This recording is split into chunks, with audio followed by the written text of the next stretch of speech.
Are you ready to dive into the beautiful world of watercolors? Maybe you've been dabbling but feel a bit lost? If so, you're in the right place, because in today's video I will be sharing some of my personal tips and tricks to help you on your watercolor journey. Now, before we even dive into pigments, paper washes, there is something crucial that we need to address that I honestly don't see it being talked about enough, and that is, what type of watercolor painting would you like to make? Is it a free-flowing, expressive, loose watercolor? Or maybe you just love the precision and intricate details of a botanical illustration. Or perhaps you are fascinated by the richness you can achieve by layering a lot of washes on top of each other. This is important because the approach and technique for each style are more different than you think. If you're trying techniques for loose watercolors on a very detailed portrait, you might end up getting frustrated and even confused at the end of the day. So let's break it down a bit. First of all, let's talk about loose watercolors. You need to be spontaneous, you need to be expressive, and often you need to focus on the essence of the subject rather than the whole picture and getting lost in all of the tiny details. These are usually more fast paintings, it depends on the size as well, and you will be using much more water, bigger brushes, and you will also be focusing on letting the colors blend together and having a mind on their own. You don't want to intervene too much. I always tell my students you need to be confident in this style, and this is more often than not the case where you start overworking things the most. You want to put down a wash and let it do its thing. You don't really want to come back and try to, oh, maybe here it's a bit more transparent than I want, and then you add more paint and then you get some like cauliflower effect or some harsh lines, and it's not quite what you envisioned in your mind. Now, more detailed watercolors are more about precision, control, and building up layers, because you want to create intricate details. Also, patience is really required because you do need to wait for layers to dry, and this is something that a lot of beginners get scared by, but I have some tips about that in a second. You are using smaller brushes and less water, and my personal advice is either one, work on different areas while you wait for another area to dry. So for example, in this painting here, I was working on the leaves in the background while waiting for the face to dry so I can add those details. And the second one is to work on two different paintings or on two different pages, depending what you are doing. This way you don't have to wait around and get out of the painting zone, because I think a lot of the times you get into this painting zone, and because you're thinking, oh, I need to wait, maybe you go on your phone, or I don't know, you go downstairs, you start making lunch, and you are completely out of it. Even though your wash dries in 10 minutes, you are letting time slip by and then you don't come back to it. But for example, in this sketchbook particularly, I like to do two different paintings on the same spread.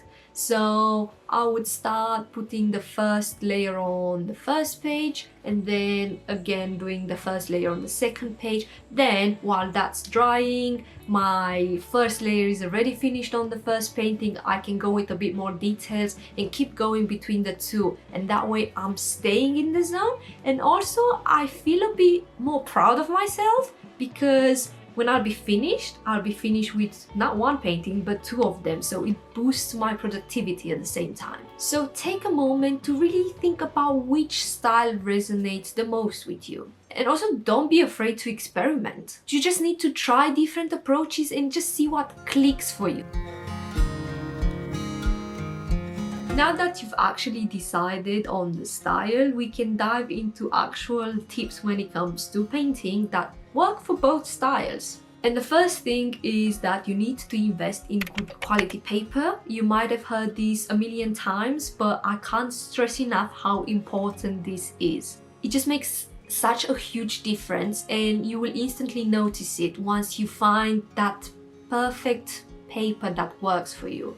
One thing, watercolor paper is generally designed to handle wetter mediums, and it should in theory buckle less. But the problem is, you might go to the art shop and see, oh look, this is a watercolor pad, is 300 GSM thickness, and you're thinking, okay, this is the perfect one for me. But sometimes, if it's really cheap paper, it might hinder your process. So for example, there is this pad from W. Smith that I bought, and in theory it looks great, and you start using it, and as you use more and more water, you get different spots and dots on the paper. The colors don't mix on properly, and your painting is completely ruined. You can't do anything with it. But I'm not necessarily saying you need really expensive paper for you to start on your journey. A gem that I discovered is this Elements pad. I picked it up from TK Maxx for about £2 at the time, and it's cheap paper, but I made some nice work on it, and I really enjoyed working in this pad. But that's the thing with cheap paper, it's mostly trial and error. But that's not to say that if you're going to spend £30 on a sketchbook that this famous watercolorist uses, you will be happy as well. It also comes down to personal preference a lot of the times. I know sketchbooks that I like to work in that other artist friends of mine don't, and vice versa. You can even try to pick yourself a Royal Talent sketchbook. The paper is not for watercolors at all, but it could be a good way to play on it, to try different colors, because for playtime, you don't need that perfect watercolor paper. You also have to keep in mind there is two types of watercolor paper. There is cellulose paper and there is 100% cotton paper. There's sometimes a mix in between the two blends, but I am not a fan of the mix, so I either like it to be cellulose or cotton. And then again, I know artists that actually don't like working on 100% cotton paper, so it circles back to the same point, you just need to try different things. And just as paper, paint is as important. Again, you don't have to splurge a lot, but you need to get at least a student grade type of paint. And also student grades come in different levels. There's some student grade paint out there that I can't work with, and there's some that I really enjoy. So my personal recommendation is the Winsor & Newton Cotman set, in particular the 12 color one. It's a travel set, it's very compact, it's small. I think it's £10 on an offer, 15 full price, depending where you get it from. And it's perfect because it has mixing space, and it also comes with a tiny brush, so you feel like you get a bit more for your money. Now, another thing about paints, there is two types. You have pans, you have tubes, and I do really believe that even if you buy the same color from the same brand from tubes or from pans, you can do different things with them. So that's another thing that, you know, maybe buy one pan, one tube, see what you like the most. And with paints comes color mixing. You might be tempted to get one of those really big set of colors. You're thinking, oh, maybe if I had this 36 color set, my paintings would be so much better. But I think as a beginner, it's very, very important to start learning to mix your own colors. So as an example, if you want to darken a color, don't go straight into a black. Maybe try to darken that specific color with a very dark blue or a dark brown or even a dark green, depending on the field you want to give.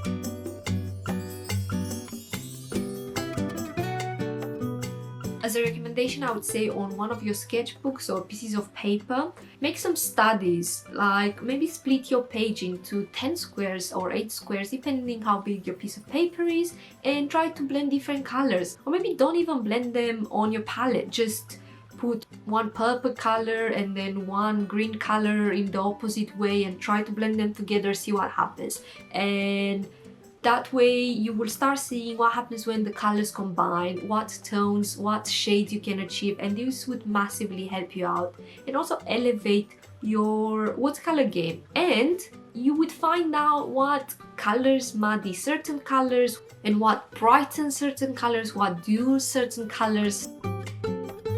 The next one is that you can't really use white paint with watercolors, so you need to work it from lights to darks. If you want something to be white, leave it as the white of the paper, don't go with paint around it, or do a very light wash of it. Of course you can implement a white gouache in your mix, but I think before you do that you need to practice the transparencies on the watercolors, because watercolors are a transparent medium. If you want that depth of color, a lot of the times it's about layering on top of each other.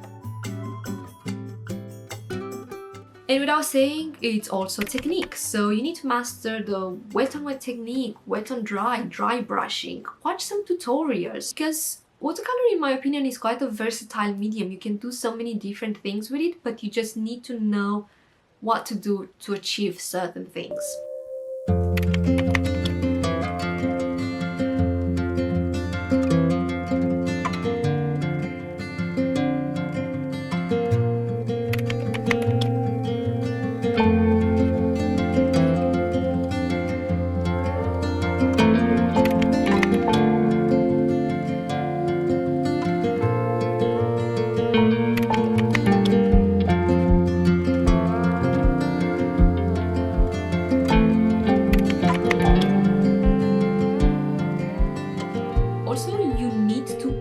The unpredictable. Watercolors do have a mind of their own more often than not. You might have an image in your head of a certain wash, and then you put it on the paper and nothing goes as you want it, but that's the beauty of it. Don't get hyper focused on perfection, and like any other skill, practice, practice, practice.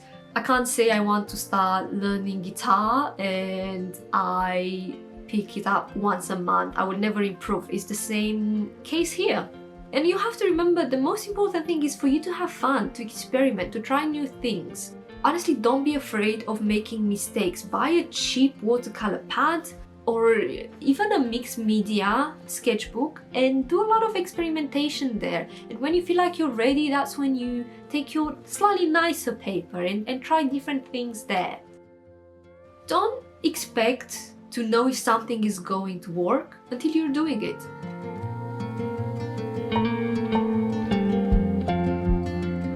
So if you found this video helpful, be sure to give a thumbs up and subscribe for more watercolor content and more. I do a lot of sketchbooking as well, and I use a lot of different mediums too. Let me know in the comments which watercolor style you're the most interested in, and if you like to see some other tips and tricks on different subjects. You can also find me on Instagram, where I upload more regularly and I show some more behind the scenes and personal things. And until next time, bye!